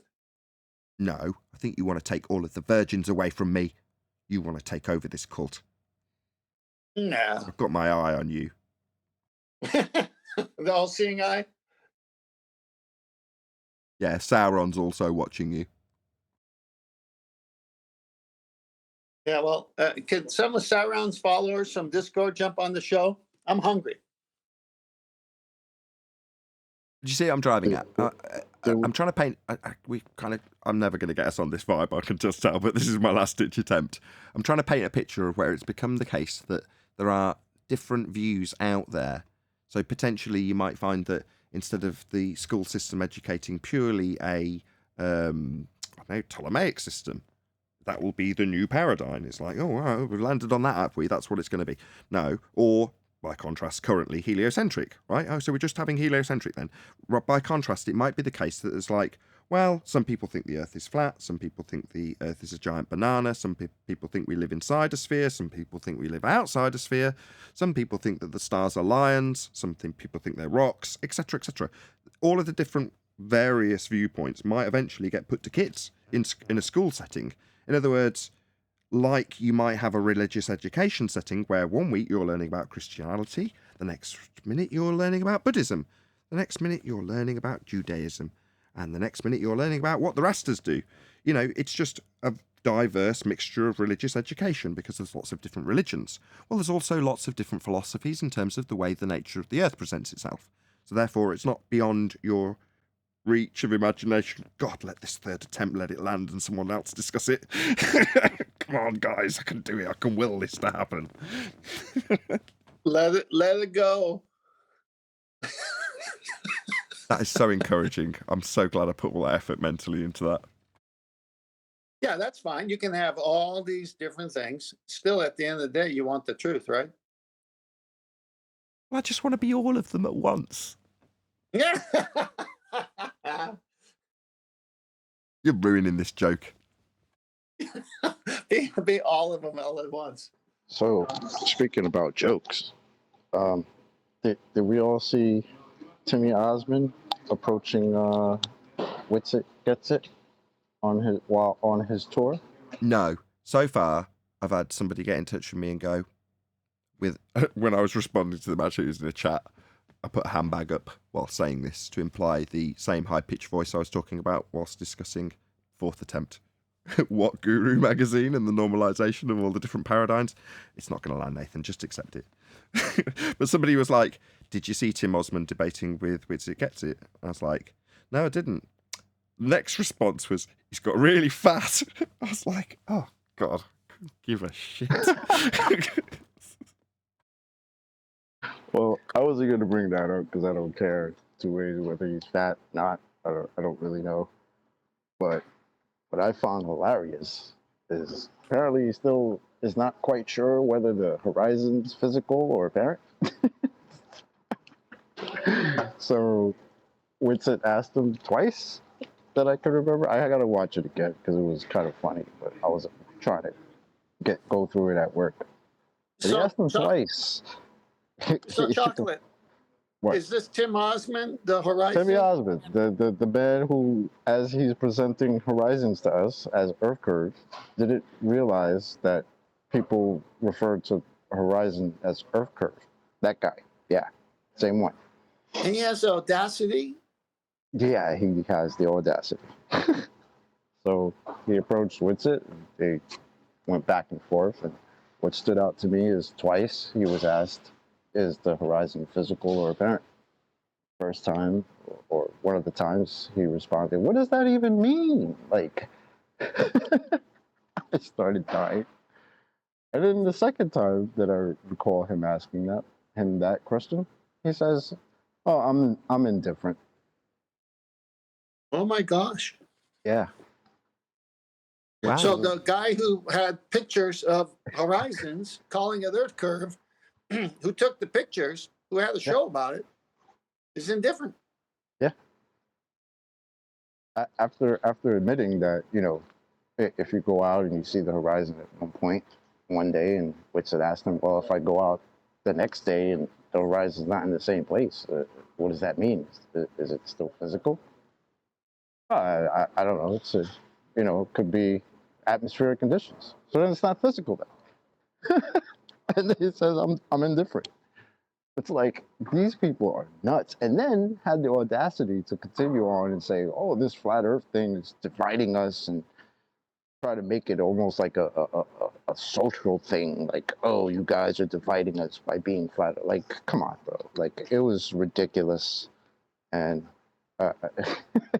So he's encouraging the situation to be that flat earthers, for outrageously pointing out the obvious and observable nature of the world that they live in, they're the ones that are dividing the people. Sorry, Timmy, Mr. Nobody Claims the Horizon is Earth Curve, end quote. Yeah, we didn't lie to the world. Now, I know that you're just hanging on by a thread to your globe belief, end quote, Tim Osman. Yeah, we know. But it's not us that's dividing, at the moment, your cognition, not the people. But if there was a divide being caused in the people, that wouldn't be us that was causing it. Yeah? We sit on the side of reality, and are not ashamed to point that out. The people who have lied about us being on a spherical surface, if you want to express your rage, it's towards them for having lied to you about the horizon being Earth Curve, precisely as claimed in the Earth Curve maths, Tim. And by you, Tim, until you told us that nobody claimed that, Tim. Oh, how times change, eh? Let me post something here. In in the navigation, they talk about the horizon, and they talk about the stars that are below, that can't be seen until some time passes by, and they come above the horizon. So what else could the horizon mean if you live on a ball? They're below the equator line or above the equator line where you can see them, according to them. So what's he talking about?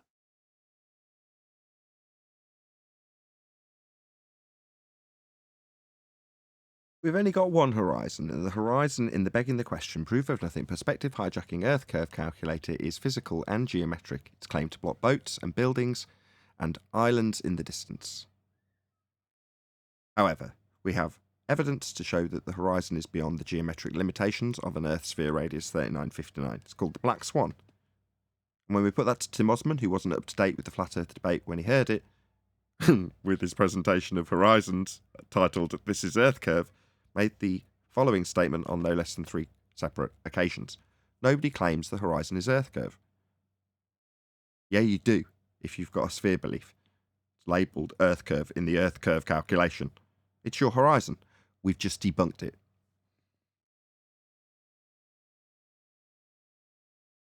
That's a major disconnect from his own model.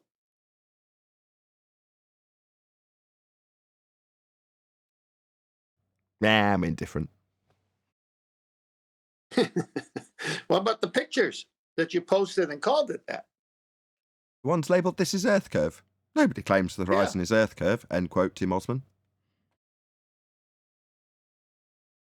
Well, what kind of person puts up pictures, calls it Earth curve, then when challenged, says, I never claimed it was Earth curve? Somebody in a lot of cognitive pain. Somebody blaming that cognitive disconnect, that divide, mental divide. Blames that on flat earthers. Blaming the messenger. It would seem so.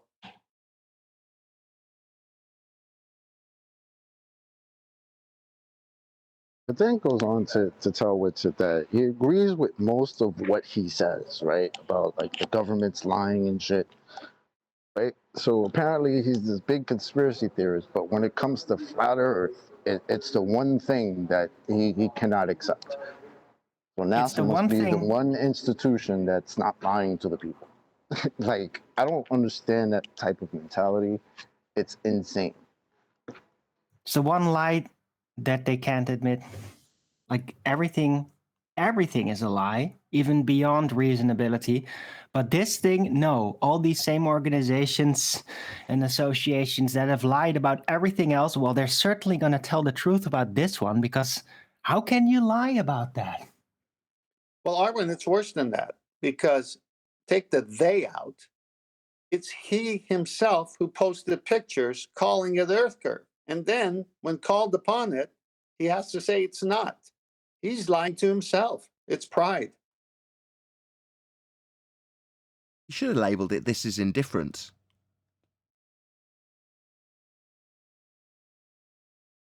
Is there longitude, latitude for that indifference?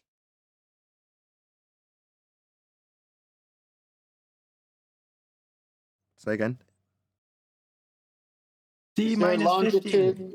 Is there longitude, latitude, location for that indifference? Oh, like having a postcode? No.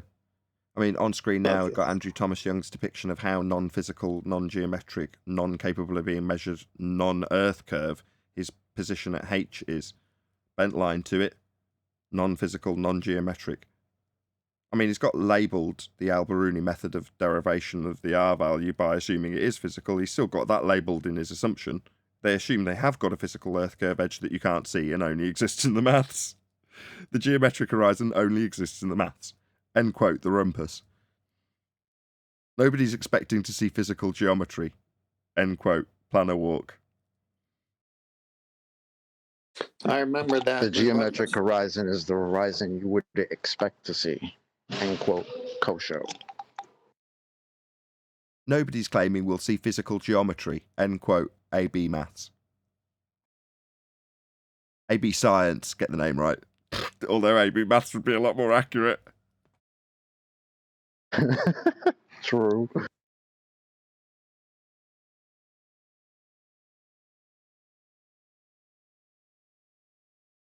mean, these quotes are devastating. That's the side you're defending. That's horrible. How did so many people on the same side say so many stupid things? Unreal. The geometric horizon only exists in the maths. Yeah. Bro. Again, on screen. Are you serious? On screen for you in G+ chocolate and for the audience. Location of the geometric horizon. Never to be seen or measured. Location of the apparent horizon. Debunking the sphere Earth. And to think at one time we thought Shu as a phenomenon was bad. That's still pretty bad, though. Yeah, people are raging. Shawn Hawkins emailing me with his rage about how he can acquire a straight line to do triangulation and telling me you can just go up a high mountain and get a straight line. I'm like, why is this guy emailing me his rage and pain? 20 months of telling us that it's refracted, and you want to tell me that I'm not accounting for the fact you can get a straight line? Oh, dear. Wow. I mean, it's obvious so that... if he's emailing you, and then Bob's showing up here to make appointments and shit, this must be a little serious. Yeah, in the little corners talking about like, how we can't talk about 90 degrees. I mean, is this devastating? Is that what it is? So wait a minute, let me get this straight. He's emailing you saying... Let me get this straight. Haha. That was unintended, but thank you for catching it. No doubt. It comes with the nature, I guess. So Hawkins is saying he can get a straight line for a triangulation, but then... Do you want me to just read it? Yeah, and then let me follow up with the follow-up. Okay, I'll read it.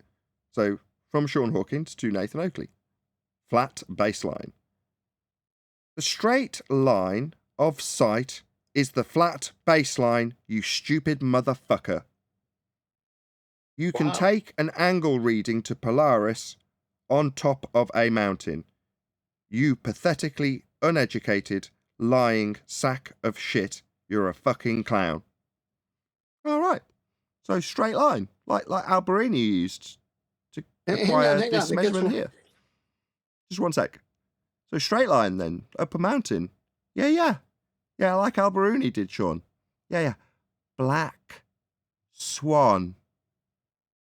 Maybe after 20 months while everyone else is shitting their pants because they've been telling us how it's all refracted, you're just that far behind the curve that you still think Alberini, the very thing being debunked by the black swan, is true if you go up a mountain, Shawn. Straight line, right? Black swan. Did he do a dip correction for this? Stop it. Go ahead, Tenth. I'm sorry. Read the first part of that email just before he starts cursing. The straight line of sight is the flat baseline, you stupid motherfucker. Right. Okay, you don't know what cursing is. All right. So, straight line. Say it again. The straight line. You want me to say it without the cursing? Okay, fine. Let's do that. Yeah, because you're gonna edit this, hopefully. The straight line of sight is the flat baseline. You stupid expletive. Okay. Blah, blah, blah, blah. All right. Now, Brian, hop in here.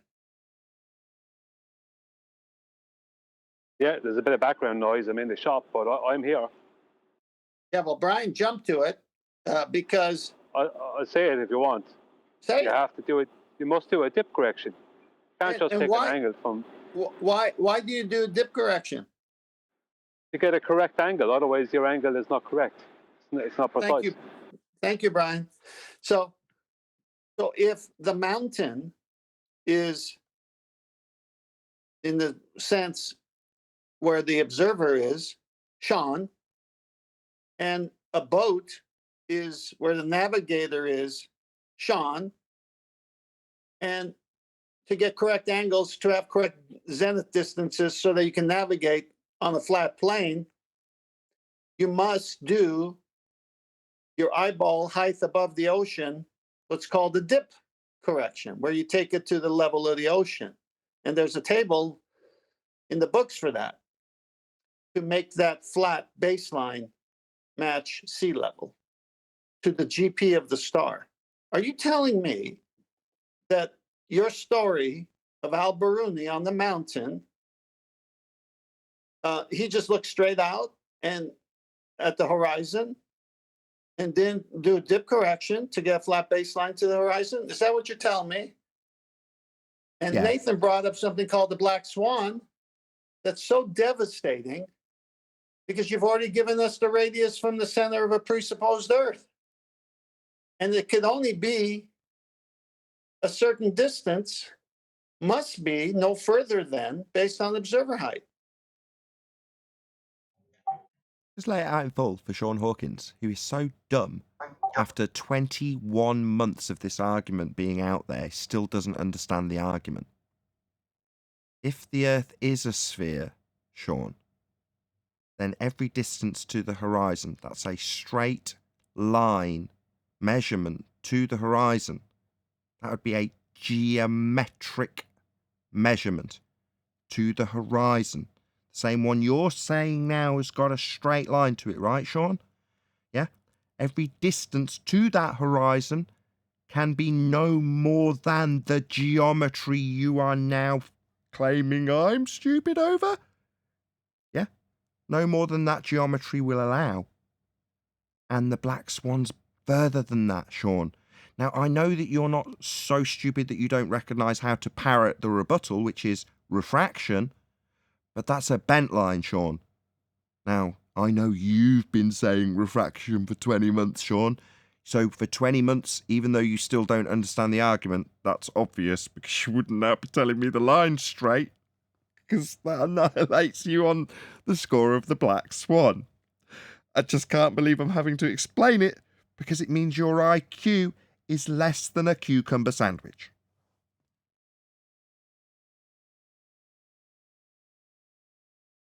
Well, that explains why he's in a pickle. He's one of the people backing refraction us for 21 months. And now he's saying, oi, it's straight. All right. Not refracted then. All right. Yeah. Black swan. Earth not a sphere. Is Adam on the show? He is. Hello, Adam. I didn't even say hello. I'm really rude. I'm still at work, so I'm mostly just listening and giggling. Yeah, just real quick, Adam. Al Baruni got the height of the mountain. How?